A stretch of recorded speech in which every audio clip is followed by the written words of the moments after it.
Le nouveau Premier ministre grec tente de rassurer à Bruxelles. L'urgence pour Loukas Papademos, c'est d'obtenir le déblocage d'une tranche d'aide de 8 milliards d'euros.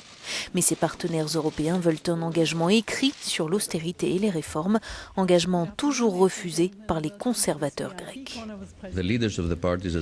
Les dirigeants des partis qui soutiennent le gouvernement ont déjà exprimé leur engagement en acceptant la mission du gouvernement et en votant la confiance, ce qui implique la confiance dans le gouvernement pour qu'il mène à bien les tâches qui l'attendent.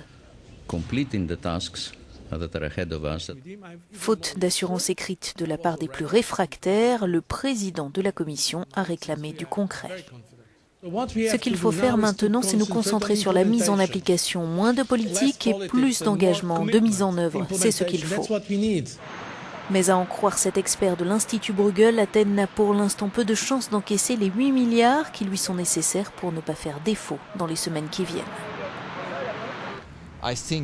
Je pense que le fait qu'il n'ait pas de garantie actuellement peut compromettre les discussions.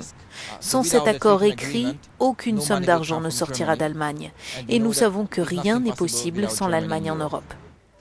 Les hauts gradés de l'Union européenne disent apprécier le message du nouveau Premier ministre grec, commente notre correspondant. Mais la réalité, c'est que Loukas Papademos a besoin du soutien écrit de tous ses partenaires de coalition pour pouvoir apaiser la crainte qui fait tressaillir la zone euro, la crainte de voir la Grèce renoncer à ses promesses.